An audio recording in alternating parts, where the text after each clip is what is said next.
Everyone, welcome to the channel mystic tarot. ये monthly reading है दिसंबर की, जो कि साल का आखिरी महीना है। और हम देखेंगे कि वर्गो, सन, मून और असेंडेंट लोगों के लिए क्या सिचुएशन रहेगी दिसंबर में। स्प्रेड मैंने ऑलरेडी बनाया हुआ है। रिलेशनशिप को भी देखेंगे, करियर को भी देखेंगे। एडवाइस के कार्ड्स मेरे पास रिलेशनशिप के लिए भी मौजूद हैं और रिलेशनशिप के लिए भी मौजूद हैं और करियर के लिए भी।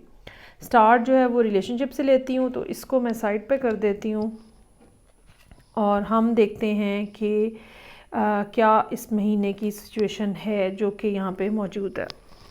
एक तो पहली बात ये नज़र आ रही है कि जो मामलात हैं आपके वो कुछ बहुत अच्छे नहीं चल रहे हैं। डिसअपॉइंटमेंट है। कुछ लोगों के लिए तो बाकायदा एक ऐसा ब्रेकअप हो सकता है जो कि बहुत ज़्यादा पेनफुल हो, जिसमें चीटिंग का भी कुछ ना कुछ सिनेरियो नज़र आ रहा है, धोखाधड़ी है। और ये बिल्कुल मुमकिन है कि इस चीज़ ने आपके अंदर एक ख़ास तरह की सख्ती डाल दी हो और फिर कुछ इस किस्म की सूरत हाल बनी, जिसके बाद आपने ये डिसाइड कर लिया कि ओके, अब इस सिचुएशन के अंदर मज़ीद रुकना जो है वो मुश्किल है। हालांकि आप इस पर्सन का बहुत ज़्यादा इंतज़ार करते रहे हैं। ये पर्सन जो है आप लोगों के, कुछ लोगों के उसके अंदर एरीज़ हो सकता है और आपका इंतज़ार जो है वो बिल आखिर अब जैसे दम तोड़ रहा है और अब अभी आपको यकीन आना शुरू हो गया कि ओके, ये पर्सन जो है मेरी ज़िंदगी से जा चुका है। इसमें एक बहुत ज़्यादा ज़रूरत इस बात की होगी कि ज़हनी तौर पे आप अपने आप को इस बात के ऊपर एग्री कर लें या इस बात को एक्सेप्ट कर लें कि मामलात जो थे वो आपके यहाँ पे नहीं चल सकते थे। हो सकता है कि आप लोगों में से कुछ लोगों की जो सिचुएशन हो वो थर्ड पार्टी की सिचुएशन हो, एक ट्रायका लोगों का, 3 लोगों का एक ट्रायका हो जो कि यहाँ पे मौजूद है। ये भी हो सकता है कि आप किसी ऐसे पर्सन के साथ डील कर रहे थे जो कोई एयर साइन था और एक कोई डाइवोर्सी पर्सन था जिसके साथ आप डील कर रहे थे। कोशिश आपके एंड के ऊपर बहुत ज़्यादा नज़र आ रही है। आपने हो सकता है कि पिछला 1 साल तो पूरा ही इंतज़ार में गुजारा हो और बहुत दफ़ा हर्ट हुए हों, बहुत दफ़ा गिरे हों, फिर उठे हों, दोबारा एक दफ़ा डिसाइड किया हो, फिर चले हों। लेकिन अब बहरहाल ये सिचुएशन जो है वो एंड होती हुई नज़र आ रही है।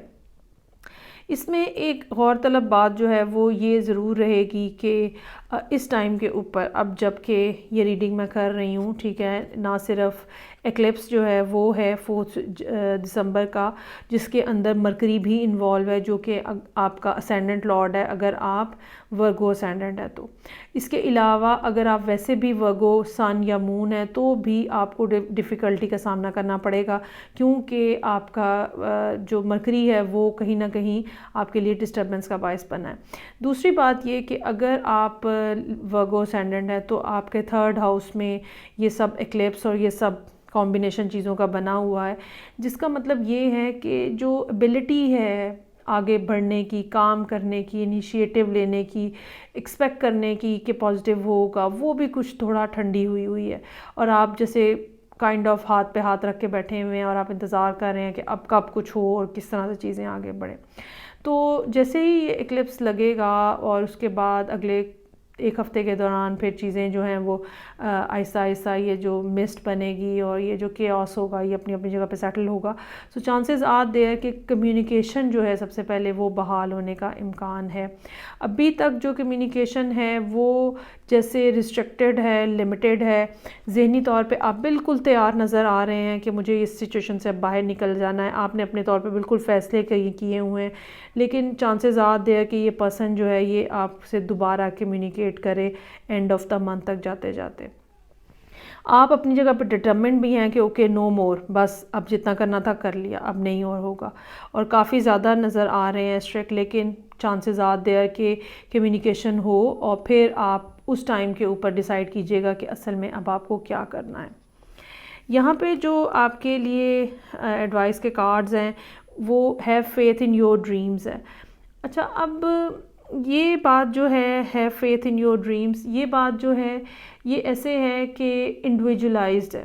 कि आप अब इस टाइम के ऊपर जितने भी वर्गोस जो हैं वो रीडिंग देख रहे हैं, सो उनमें से किसने क्या अपने अपने लिए सोचा है, क्या समझा है, क्या चाहा है। सो जो भी आपके जहन में एक इमेज है या आपने डिसाइड किया है कि this is what I want, उसके ऊपर फोकस्ड रहें आप। चूँकि मरकरी जो है वो कंबस्ट हो जाता है, फिर रेट्रोग्रेशन में चल जाता है, तो ज़हनी तौर पे उलझने बढ़ने का इम्कान बहुत ज़्यादा है। सो बेहतर ये होगा कि आप अपने लिए कोई स्टोरी बोर्ड बना के रखें, जिसके ऊपर बार बार जाके आप देख सकें कि असल में आप क्या अचीव करना चाह रहे हैं। दूसरी बात जो आपको कही जा रही है, expect powerful change, new moon eclipse. जैसे कि मैंने कहा कि 4 दिसंबर का जो एक्लिप्स है वो आपके 3rd हाउस में लग रहा है, और जब ये एक्लिप्स लग के थोड़ा सा हटेगा और उसके असरात सेटल होना शुरू हो जाएंगे, तो सबसे ज़्यादा जो आप चीज़ अपने अंदर महसूस करेंगे वो एबिलिटी होगी, बात करने की एबिलिटी होगी, मूव करने की, ट्रैवलिंग की एबिलिटी हो सकती है, अपने बारे में फ़ैसला करने के बाद उसकी इम्प्लीमेंटेशन की एबिलिटी हो सकती है। सो वो सब चीज़ें जो रुकी हुई हैं वो दोबारा से चलने के इम्कानात हैं। अच्छा जी, अब हम आ जाते हैं करियर के हवाले से जो मामला आते हैं उस पर। सो यहाँ पे रीडिंग का आगाज़ जो है वो 3 ऑफ वॉन्ड्स के साथ हो रहा है। कुछ ना कुछ फ़ैसले, कुछ ना कुछ चीज़ें, कुछ ना कुछ मामलात ऐसे हैं जो कि आप एक्सपेक्ट कर रहे थे कि होंगे, और शायद पिछले 3 महीनों से आप इसी इंतज़ार में हैं कि वो कब होंगे, वो कब होंगे। ये कुछ फ़ैसले जो हैं कुछ लोगों के लिए ट्रैवलिंग के हवाले से हो सकते हैं, कुछ लोगों के लिए ट्रांसफ़र के हवाले से हो सकते हैं, कुछ लोगों के लिए प्रमोशन के हवाले से हो सकते हैं, कुछ लोगों के लिए अब्रॉड जाने के हवाले से हो सकते हैं, जबकि कुछ लोगों के लिए ये गाड़ी की ख़रीदो फ़रोख्त, अपनी ज़ाती सवारी के हवाले से हो सकते हैं। एक बात जो और नज़र आ रही है वो ये कि इस डिले की वजह कोई ना कोई ऐसी है जिसमें आपके कोई बॉस इन्वॉल्व है, कोई आपकी हायर अथॉरिटी इन्वॉल्व है, और आपको ये महसूस होता है कि मेरा तकरीबन 1 साल ज़ाया करा दिया इन्होंने, और मैं जो ड्यू डिज़र्व करता था और जो भी ड्यू था मेरे लिए वो इन्होंने नहीं होने दिया। तो एक रिजेंटमेंट का फैक्टर जो है वो भी यहाँ पे मौजूद है।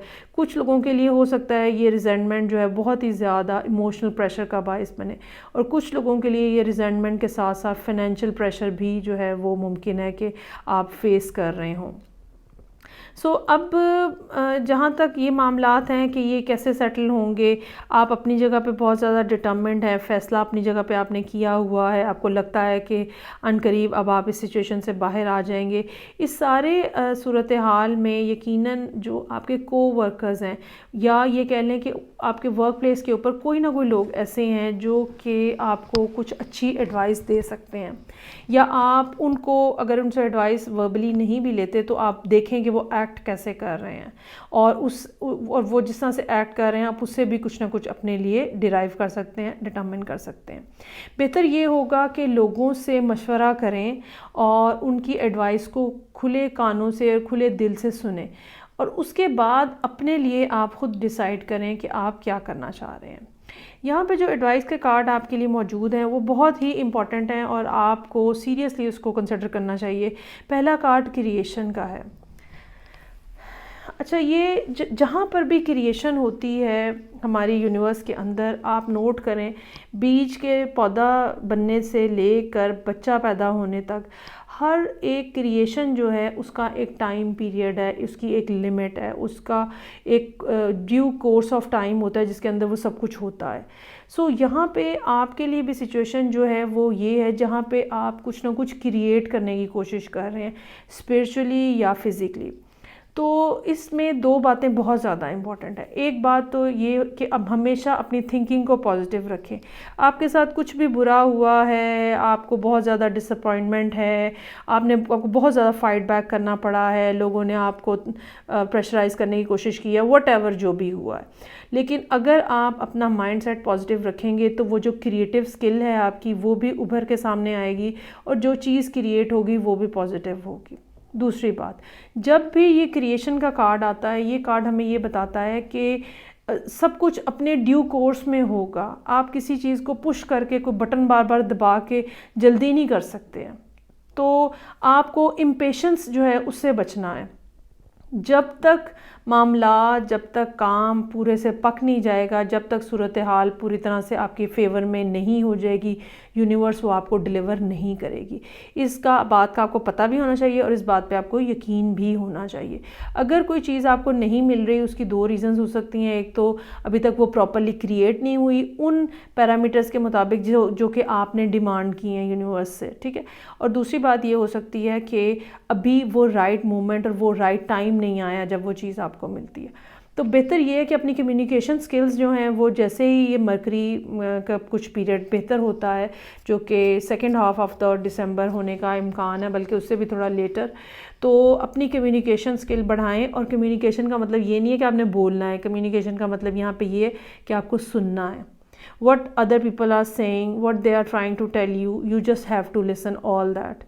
और फिर उसमें से आप अपने लिए नतीजा निकालेंगे कि असल में आपको क्या करना है और आपको किस डायरेक्शन में आगे बढ़ना है।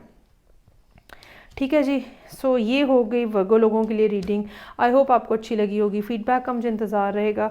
मैं आपसे नेक्स्ट रीडिंग के साथ फिर मिलूँगी। तब तक के लिए अपना बहुत ज़्यादा ख्याल रखिएगा। खुदा हाफिज़।